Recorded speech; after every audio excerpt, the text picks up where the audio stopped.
and welcome to Tree Diagrams Listing Outcomes, Experimental Probability and Relative Frequency with Qubit Education. Okay, so that sounds like quite a lot, so let's have a look at what you will actually be doing in this lecture.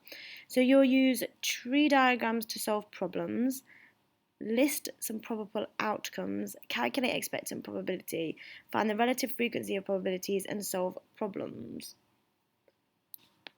So first of all, tree diagrams. So sometimes a tree diagram can help you to understand probabilities. For example, a coin is biased so that the probability of throwing heads each time is 2/3. So on the first throw, you can either get heads or tails. So the probability of getting a head is 2/3, which means the probability of getting tails would be 1/3. On the second throw, they would be exactly the same because the second time you throw it, there is still a 2/3 of a chance that you will get a heads. Okay, so this is how we would draw that out. So the branches show the possible outcomes and their probabilities. So here, heads is 2/3, which means on the second throw, heads will also be 2/3. So any chain of branches from the beginning to the end represents a combination of outcomes. So the first one is going up and then up here, giving us 2 heads in a row. We then have maybe a heads and a tails, and then a tails and a heads, and a tails and a tails. Okay, so you can get all those combinations. Let's have a look at another example. Johnny has a 0.4 chance of scoring from a free kick and a 0.7 chance of scoring from a penalty. Let's draw out the the tree diagram. If you'd like to pause the video and have a go first, you can. So it says he has a 0.4 chance of scoring a free kick. So to score, it's 0.4. Well, that means that if he misses, it must be 0.6 because 0.6 and 0.4 add up to 1. And all probabilities must add up to 1. Okay, so then a penalty is a 0.7 chance. Okay, which means our missing the penalty must be 0.3 chance. 7, 8, 9, 10, or 0.7 add 0.3 makes 1. Okay. Again, the branches are showing the possible outcomes and combinations. So here we have 2 scores, a score and a miss and a score, and a miss and a miss. So how would we find the probabilities then with tree diagrams? So a coin is biased so that the probability of throwing heads each time is 2/3. Let's come back to this tree diagram. We had a look at this on the first slide. So to find the probability of a combination of outcomes, we multiply the probabilities along the relevant branches. So if I wanted to know the probability of getting 2 heads, I would do 2/3 times 2/3 because they're the 2 branches with 2 heads on it, giving us 4/9. Okay, and you'll just leave your fraction like that. Can you see how we just did 2 times 2 gives us 4 and 3 times 3 gives us 9. The probability of getting a heads followed by a tails is this 2 branches. So we'd have to do 2/3 times 1/3, which would give us 2/9. The probability of getting a tails followed by a head is these 2 branches, which again is 1/3 times 2/3, which equals 2/9. And finally, the probability of getting 2 tails in a row is 1/3 times 1/3, which is 1/9. The probability of getting 1 head and 1 tail, though, as you can see, is the same. So it says the probability of getting 1 head and 1 tail is 2/9, and the probability of getting 1 tail and 1 head is 2/9. Okay, which means if more than one combination gives the desired outcome, we must add their probabilities together. So we now need to do 2/9 plus 2/9. And when we add, we leave the denominator the same. 2 add 2 is 4, and then we leave 9 on the bottom. Let's have a look at another example. So the second example we looked at was Johnny has a 0.4 chance of scoring from a free kick and a 0.7 chance of scoring from a penalty. Here's the tree diagram we looked at earlier. To find the probability of a combination of outcomes, we need to multiply, remember? So let's have a look at the probability of scoring a free kick and a penalty. That gives us 0.4 times 0.7. That'll give us 0.28, and that's our answer. The probability that they score neither is 0.6 times 0.3 because they're missing both. They're scoring none of them. Okay, which gives us 0.18. The probability that he scores 1, well, we've put that in the middle there because we can see that we can either score 1 here and miss 1, which is just scoring 1, and then missing 1 here and scoring 1. So they're going to come out as the same. So 0.4 times 0.3 is 0.12, and then here this one is 0.6 times 0.7. Okay, so we're going to have 0.54 for that probability because you'd have 0.12 and 0.42, okay, added together, giving us 0.54.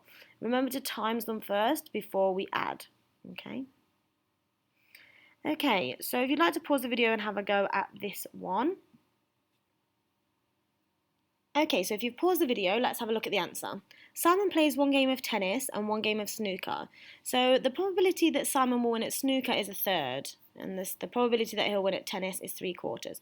So here that Simon wins tennis, 3/4, snooker, 1/3. So if the fact that he wins is 3/4, then the chances of him not winning must be 1/4, because that's what's left from 3 up to 4, it's just 1. And if this is 1/3, then this must be 2/3. And then here, the probability that he wins again at snooker is 1/3, and does not win is 2/3. Okay, so now we need to work out the probability that Simon wins both games. Well, this is the probability that Simon will win both games. We have 3/4 and 1/3, because these are both the win. So 3/4 times 1/3 is 3/12, which can be cancelled down to 1/4. Now work out the probability that Simon will win only 1 game. Well, he can win here and not win there. Okay, he can lose here but win there. So we need to do 3/4 times 2/3 plus 1/4 times 1/3. Okay, which gives us 6/12 plus 1/12, which is 7/12. So well done if you got that right. Okay, so if you'd like to have a go at this question, pause the video and press play for the answers. Okay, if you've had a go, let's have a look. Julie and Pat are going to the cinema. The probability that Julie will arrive late is 0.2. So the tree diagram shows that here's Julie, she's late, so we put 0.2. The probability that Pat will arrive late is 0.6. So Pat, 0.6. So we have to complete the tree diagram first. Well, this is 0.2 that she's late. So the probability that she won't be late is 0.8. So 0.8 add 0.2 is 1. This is 0.6, which means this must be 0.4. And we are still talking about Pat being late, which means it still needs to be the same as this. So this would be 0.6 and 0.4. Work out the probability that Julie and Pat will both arrive late. Well, for Julie to arrive late, it's 0.2, and Pat is 0.6. So it's 0.2 times 0.6, which is 0.12. And then it says work out the probability that neither of them will arrive late. Okay, so if they're not late, it's this one and this one. Okay, none of them are late. So 0.8 times 0.4 is 0.32. Okay then, so let's have a look at non-replacement. So this is where let's say we take a ball out of the bag and we don't put it back. So let's have a look at this question. For example, a bag contains 3 red and 7 blue balls. A ball is picked but not replaced and another ball picked. Complete the tree diagram. So after the first pick, we know that altogether we have 10 balls and there are only 3 of them. So the first one must be 3 out of 10. And to pick the blue, there are 7 and there are 10 balls. So if you picked a blue, it would be 7 out of 10. Okay, so on the second pick, if the object is not replaced, then it affects the probabilities. So on the first pick, you could have picked red, and if you did, then the chances of you picking red a second time would actually be 2 out of 9, because you've not got the red ball, and there's also 1 less ball in the bag.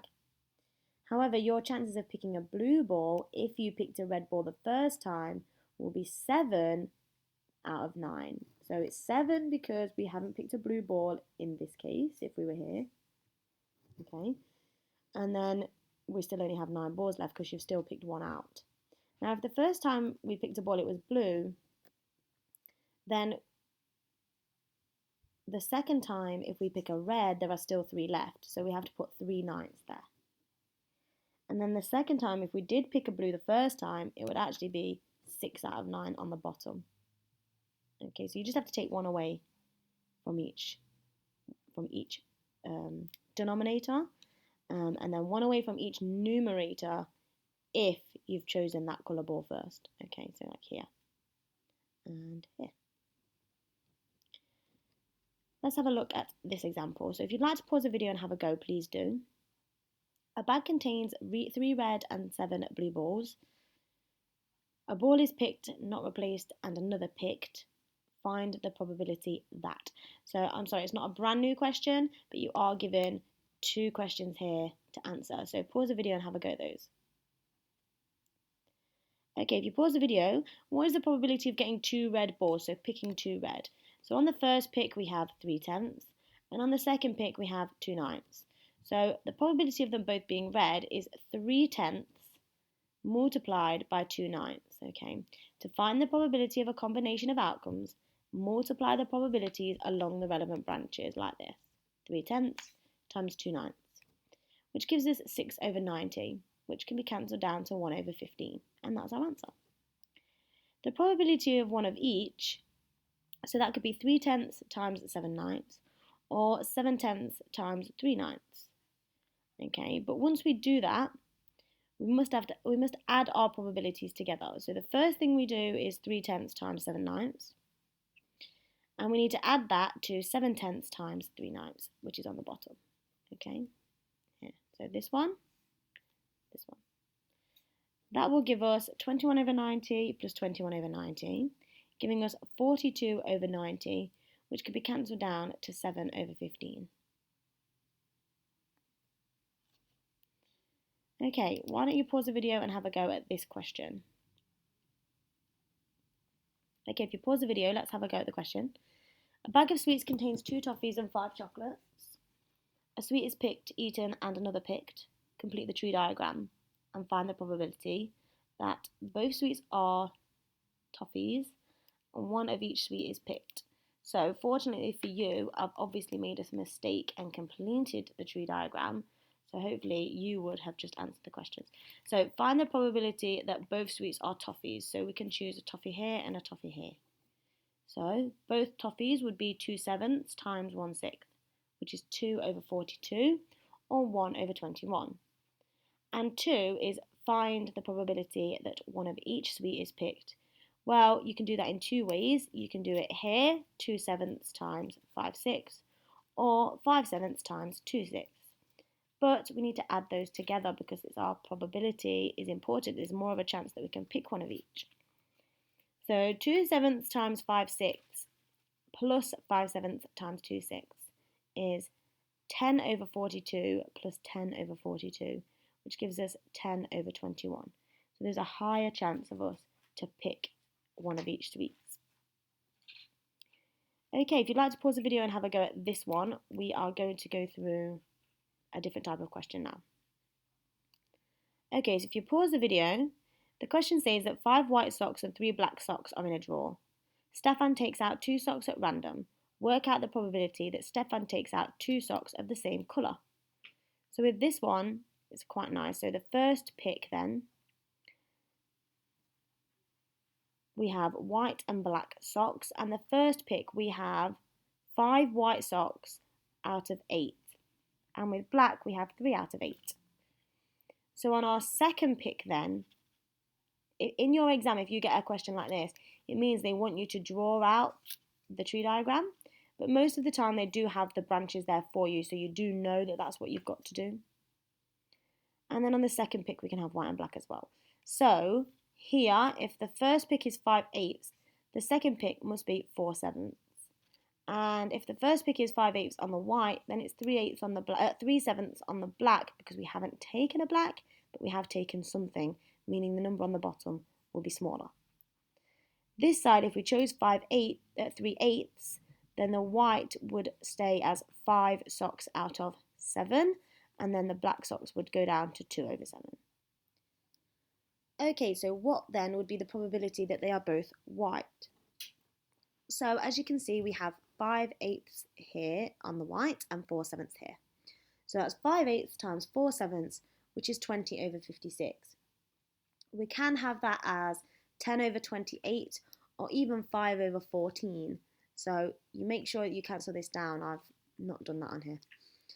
The probability that they are both black is black here and black here, which is 3/8 times 2/7, giving us 6/56.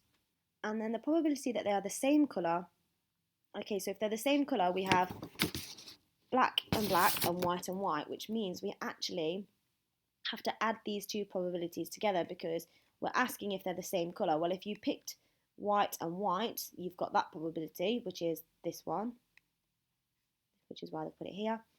And then you can have black and black, which is this probability, which is why they put it here. So we need to add them together. Okay, 26/56 or 13/28. Okay, so now we're just going to move on to listing outcomes systematically. Now this is just where you'll get some questions in the exam where it asks you how many different choices are there or something like that. So in this one it says that there is a bag containing 3 blue beads, 5 yellow beads and 2 green beads. Sid takes a bead at random from the bag, records its colour and replaces it. He does this 2 more times. Work out the probability that of the 3 beads Sid takes, exactly 2 are blue. Okay, so a tree diagram would take too long here. So let's look at the combinations with exactly 2 blue.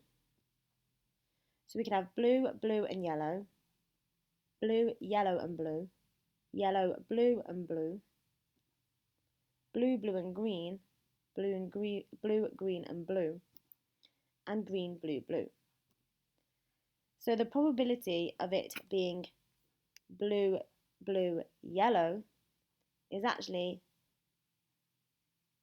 3 out of 10 times 3 out of 10 times 5 out of 10. Because altogether we have 10 beads. Okay, we have blue here, so 3 blue beads out of 10 in total, which is this. And this is our probability, so we need to multiply all 3 together. So blue times yellow, giving us a total of 45/1000. We can cancel that down. Okay, so what's the probability of blue, blue, blue, yellow is exactly the same probability of blue, yellow, blue, and yellow, blue, blue. So we're all fine. We've done all of them. Okay, so there are 3 combinations we can use. Now, what is the probability of it being blue, blue, green? Well, in this case, we have blue, 3/10, blue, 3/10, and green, there's only 2 green beads, so it's 2/10. Multiplying those together gives us 18/1000. And again, all of those probabilities would be exactly the same answer. If you don't believe me, you can go and work them out. And these 2 can definitely be cancelled down, so make sure you do that as well. So finally, what is the probability of being exactly 2 blue? Okay. The reason we have to do this is because we have this one here that has 2 blue in it, and this one here that has 2 blue in it. But we also have 3 ways of getting it for each one.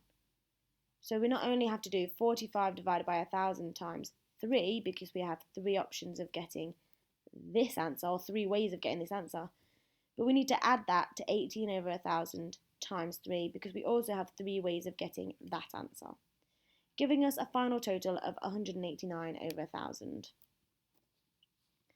Okay, so I hope that makes sense. Some of the listing outcomes questions in the foundation paper are really easy, so don't be put off by this particularly difficult question. Okay, so for any match, the probabilities of each result for Aston Villa are as follows. The probability of winning is a half, the probability of drawing is a third, and the probability of losing is a sixth. Find the probability that in 3 matches, Aston Villa win exactly 2 matches.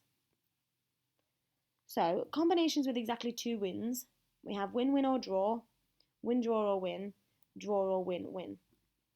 We can also have win, win, lose, win, lose, win, or lose, win, win. So the probability of it being a win-win draw is a half times a third, because a half is the win, a draw is the third, okay, and we have win-win draw, giving us an answer of 1 over 12. And again, that will give us all the same outcomes no matter which way around we do it for these three.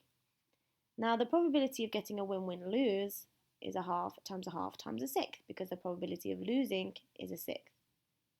So, the probability of them getting a win-win-lose, or at least 2 wins, is 1 over 24.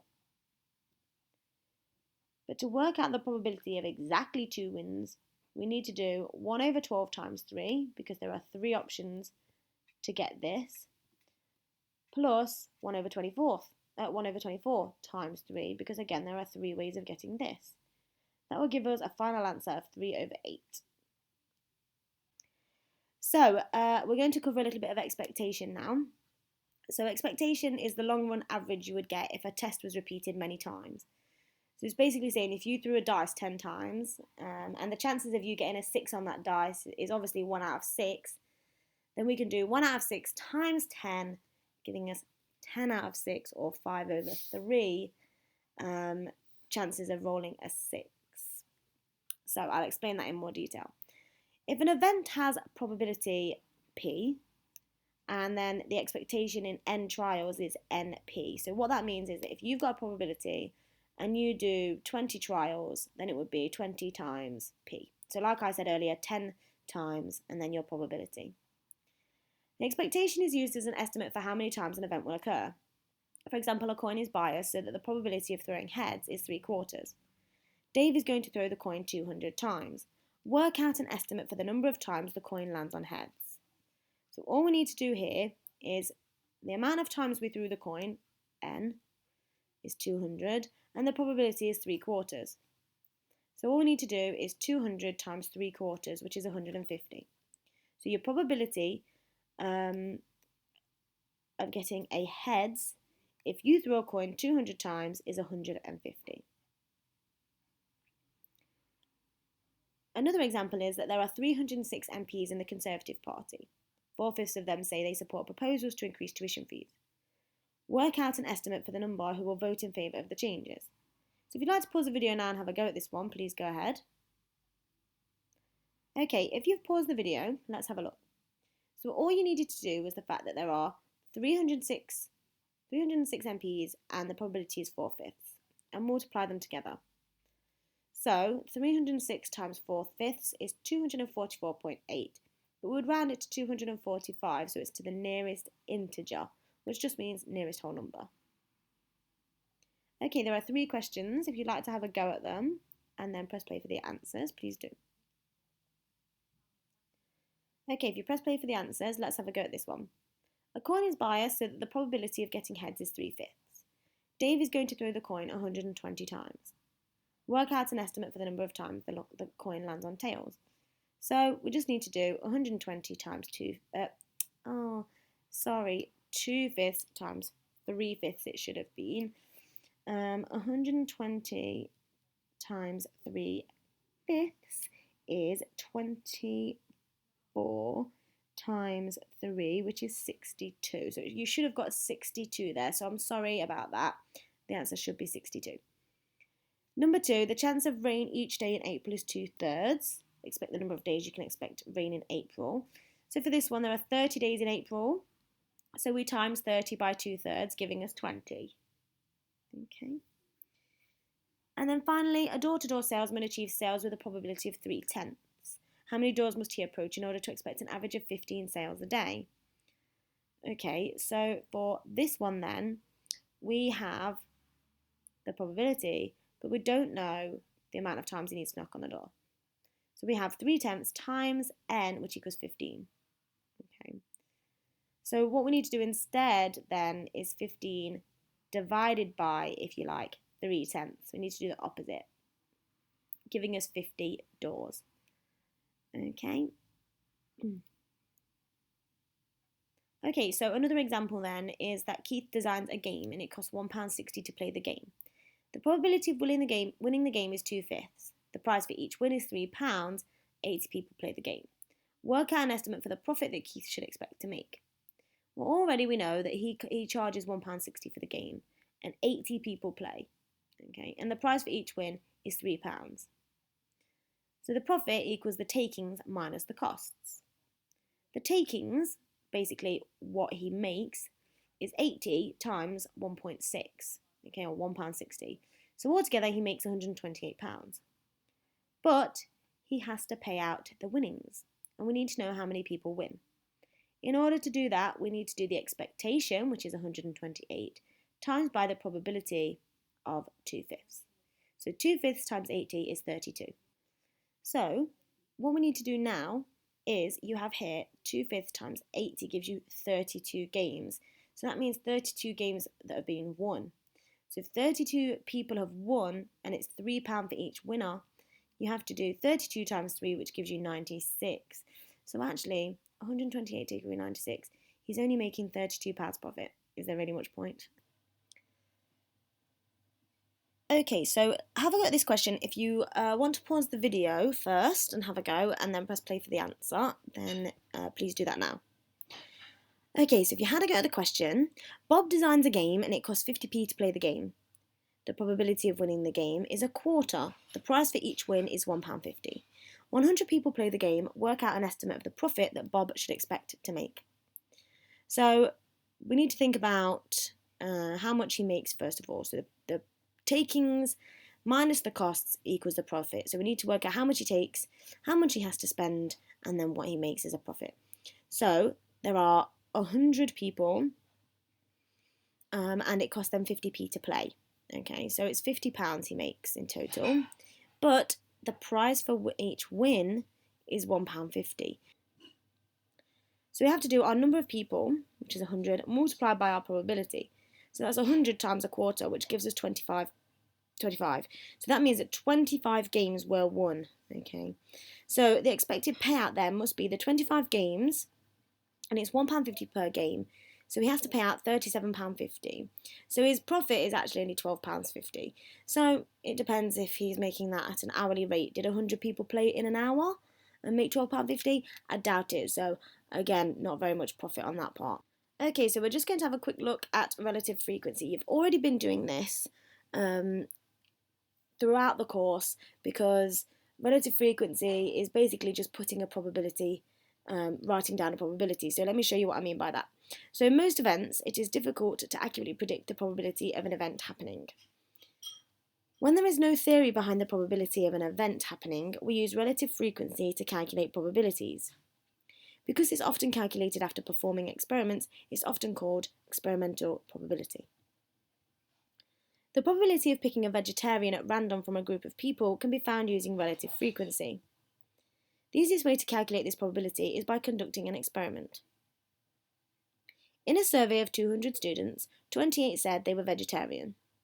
28 out of 200 can be cancelled down to 14 over 100, which can be written as 0.14.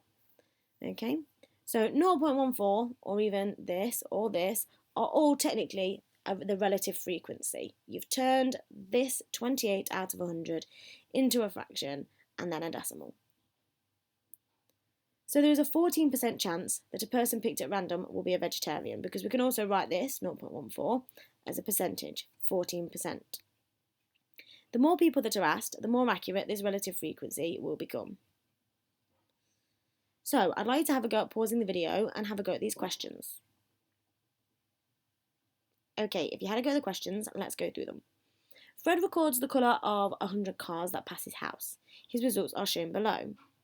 Number 1, calculate the relative frequency or experimental probability of each colour. What is the probability that the next car to pass his house will be red, blue, not black? And number 3, on an average day, 3,500 cars pass Fred's house. Based on his results, how many of these 3,500 would we expect to be silver? So we have the table that tells us the colour of the car and how many there were, and it's got the frequency there. That means how many times a red car came by or how many times a blue car came by, and so on. And it says to calculate the relative frequency of each colour. Well, first of all, we know there's 100 cars. So if there's 100 cars, this first one would be written as 10 out of 100. Okay, so that's 10% or 0.1. Okay, 0.1. This would be 15 out of 100, 0.15. 38 out of 100, which would be 0.38. 32 out of 100, 0.32. And 5 out of 100, 0.05. Now these look really nice because they've used the number 100 as your bottom number, which means basically it looks like percentages of these numbers. So decimals of these if they were percentages. Now that doesn't always occur. So if this was 200 and you had 10 out of 200, then your relative frequency would be 1 out of 20. Okay, so a 1 over 20 or 10 over 200 on your calculator, whichever way you want to do it. So what is the probability that the next car to pass his house will be red? Well, the relative frequency of red was 0.1, and so we can just do the probability of red equals 0.1. The probability of blue is 0.15. And then finally, the probability of it not being black. Now, the way I do this, so what I would do is, if it was not black, I would just add up this one, this one, this one, and this one, and that would be our percentage.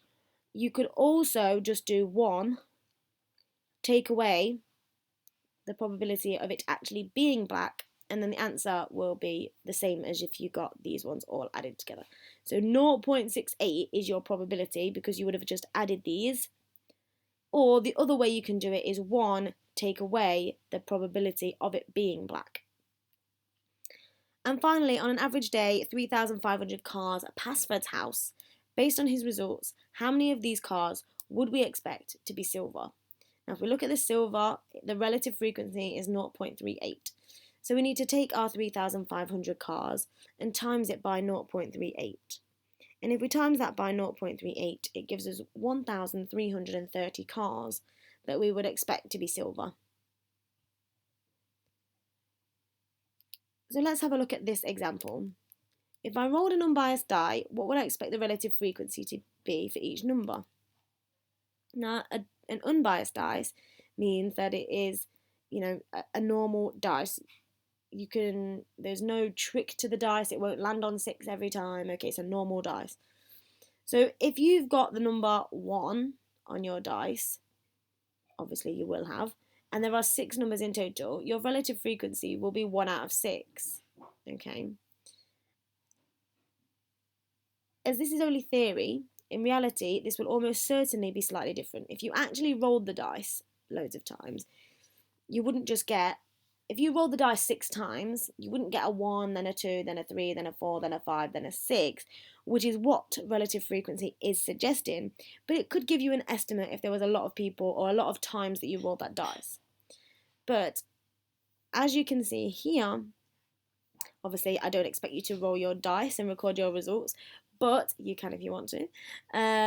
The numbers here, if we looked at our relative frequency, that should be, to get a 1, the chances are 1 out of 6. To get a 2, the chances are 1 out of 6. To get a 3, your chances are 1 out of 6. And so on. And so all the relative frequencies will be the same. If you'd like to have a go at these questions in your own time, feel free, but I haven't done anything with them. Okay, so pause the video and have a go at these questions. Okay, so if you had a go, let's look at the first one. So the first one says that, so Graham owns this vets and he records the animals that he sees over the week.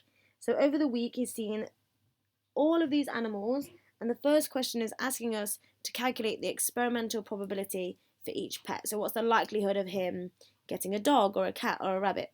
So first things first, to find the experimental probability, which is the same as the relative frequency, we need to know the total number of animals, which we don't know, it doesn't tell us. So if it doesn't tell us that, we must add these up first. And if we add all of those up, it gives us 170. So to find the relative frequency of the probability of getting a dog, okay, we need to do 83 out of 170, or 83 divided by 170. So these would be all your answers. So you would do 83 out of 170, and it would give you this. 52 out of 170 gives you this. Okay, 18, and so on. So now we have all of our relative frequencies. What is the probability that the next pet into the vets is a dog. Well, we know the probability of getting a dog is 0.49. A hamster is 0.07. A cat or a snake. So a cat or a snake means 0.31, okay, add 0.11. So there you're looking at 0.42 for that one. You need to add the cat and the rabbit together. The cat and the snake together rather. Sorry, not the rabbit. So 0.31 plus 0.02 gives us 0.33. So, and then not a dog. So if you don't want a dog, we would just add up all of these other probabilities, okay? All right.